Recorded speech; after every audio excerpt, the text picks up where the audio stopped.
दोस्तों, हमारा online astrology course शुरू हो चुका है। अगर आप भी डेमो क्लास लेना चाहते हैं जो कि बिल्कुल फ्री है, तो हमारे इस दिखाए गए व्हाट्सएप नंबर पे आप हमें संपर्क कर सकते हैं।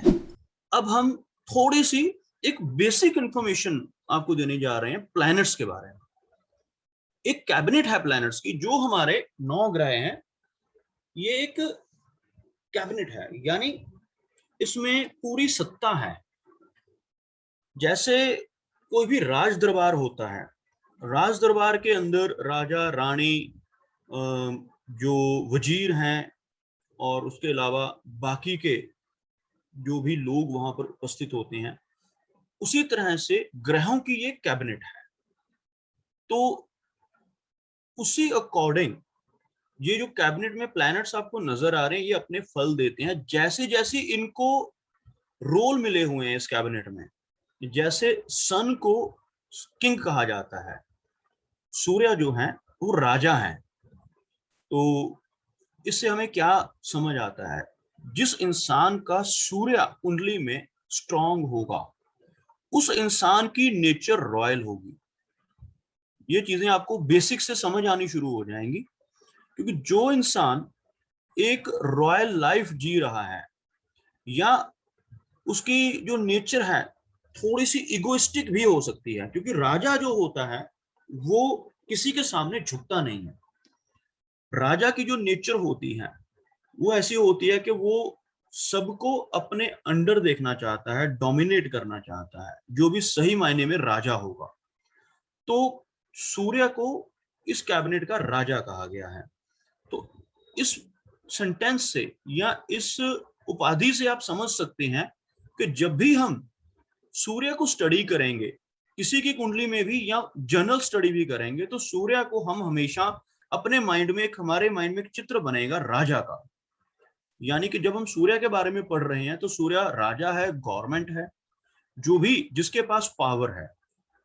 चंद्र चंद्र मेल प्लैनेट है, लेकिन उपाधि क्वीन की दी गई है, यानी ये सेकंड प्लैनेट हैं जिन्हें हम रॉयल प्लैनेट कहते हैं, जिनके पास रॉयलिटी है, जो ऐशो आराम का जीवन जीने वाले हैं, जो हाई स्टेटस का जीवन जीने वाले हैं। उस तरह के लोग जिनकी कुंडली में चंद्र स्ट्रांग होगा, मून स्ट्रांग होगा, वो इंसान भी किसी रॉयल पर्सन से कम नहीं होंगे। इसीलिए पहले दो जो यहाँ पर आपको नजर आ रहे हैं, सन और मून, इनको बड़े ध्यान से आपने ये समझना है कि सन जो है वो राजा है, चंद्र जो है, मून जो है वो रानी है, या इनको वजीर भी कह देते हैं हम। ये दोनों के दोनों रॉयल प्लैनेट हैं। तो इनकी नेचर कैसी रहेगी? इनकी नेचर रहेगी शानो शौकत वाली। जिन लोगों की कुंडली में सूर्य चंद्र अच्छे होंगे, उनकी जीवन में शानो शौकत रहेगा। उसके बाद मंगल यानी कि मार्स, मंगल को कमांडर या सेनापति कहा गया है। इस कैबिनेट में मंगल ग्रह सबसे अग्रेसिव प्लैनेट माने गए हैं, जिनके अंदर सबसे ज्यादा गुस्सा होगा।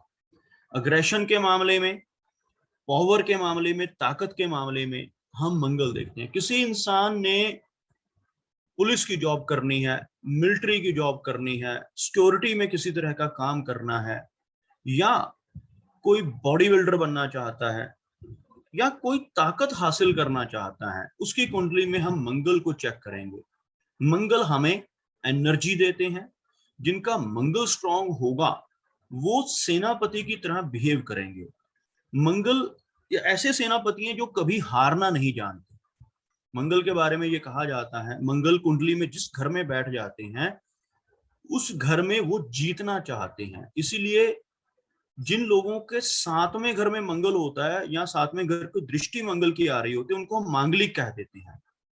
उन लोगों की शादी में प्रॉब्लम्स आ जाती हैं, क्योंकि मंगल जहां बैठेंगे उस वहां पर झगड़े होते रहते हैं। तो मंगल की जो इमेज है आपके माइंड में, वो सेनापति की बननी चाहिए। एक ऐसा सेनापति जो कभी हारना नहीं जानता।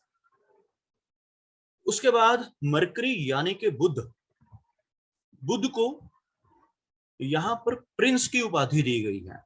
प्रिंस यानी युवराज। और एस्ट्रोलॉजी में बुध को एक छोटा बच्चा भी कहा गया है। बुध जो है बहुत ही नटखट टाइप के प्लैनेट माने गए हैं। यानी जैसे बच्चे हर समय एनर्जेटिक रहते हैं, जैसे आप देखोगे बच्चे शरारतें करते रहते हैं, नटखट रहते हैं, बच्चों का मन थोड़ी थोड़ी देर बाद चेंज होता रहता है। इसी तरह से मरकरी की स्थिति है। मरकरी जिन लोगों की कुंडली में अच्छा होता है वो चंचल स्वभाव के होते हैं। बुध जो है प्रिंस हैं, बड़ी जल्दी चेंज होने वाले हैं, चंचल हैं। और मरकरी को बिजनेस से भी जोड़ा जाता है।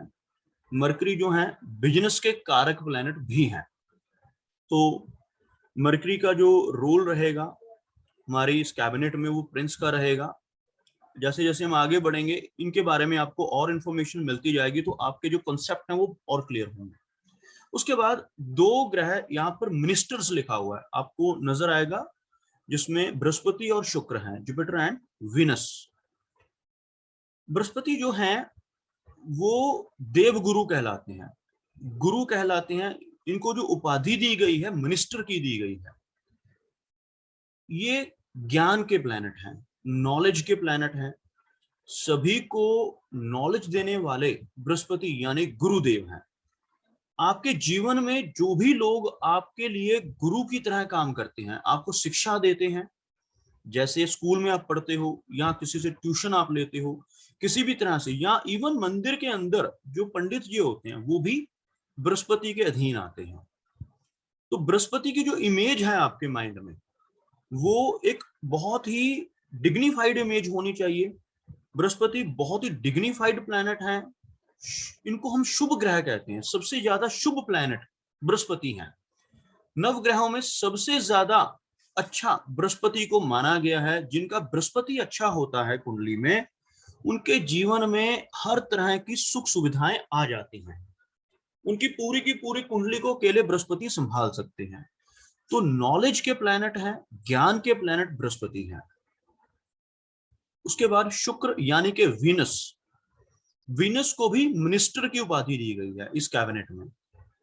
जो वीनस है ये रॉयल प्लैनेट है, लग्जरी के, ये लग्जरी देने वाले ये प्लैनेट है। यानी जो भी चीजें आपके जीवन में सुख लाती हैं, लग्जरी लाती हैं, जो आपकी इच्छाएं पूरी होने के बाद आपको एक्स्ट्रा मिल जाता है, वो वीनस देते हैं। जितनी भी तरह की डेकोरेशन की चीजें हैं, गहने हैं, शानो शौकत की चीजें हैं, शो ऑफ करने वाली चीजें हैं, वो सभी की सभी वीनस के अंडर आती हैं, शुक्र के अंडर आ जाती हैं। उसके बाद सैटर्न यानी कि शनि। शनि को यहां पर इस कैबिनेट में सर्वेंट लिखा गया है, यानी कि सेवक। तो यहां से इस जो कैबिनेट ऑफ प्लैनेट है, इससे आप शनि को क्या समझोगे? शनि हमारी लाइफ में कंफर्ट लाते हैं। किस तरह से कंफर्ट लाते हैं?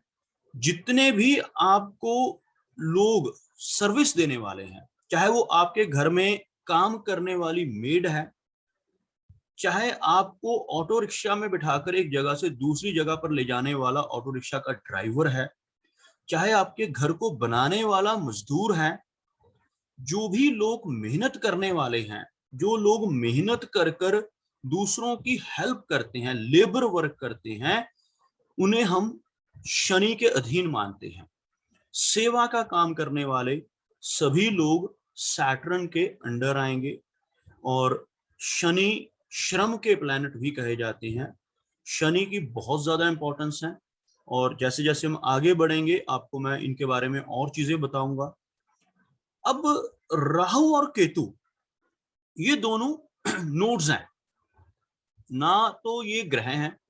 आपको आकाश में कहीं पर भी राहु केतु नजर नहीं आएंगे, क्योंकि जब अभी तक जिन ग्रहों के बारे में हमने बात की है वो 7 प्लैनेट हैं, 7 के 7 ग्रह हैं। राहु और केतु छाया ग्रह कहलाते हैं।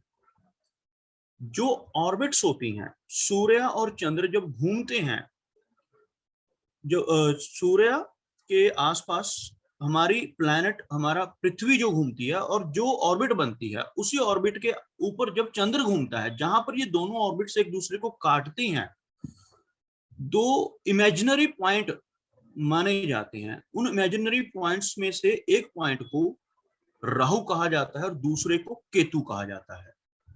राहु और केतु, इनमें अगर इनका रोल देखा जाए तो ये सबसे जो लोअर लेवल के काम करने वाले इंसान आपको अपने आसपास नजर आएंगे, वो राहु और केतु के अंडर आ जाते हैं।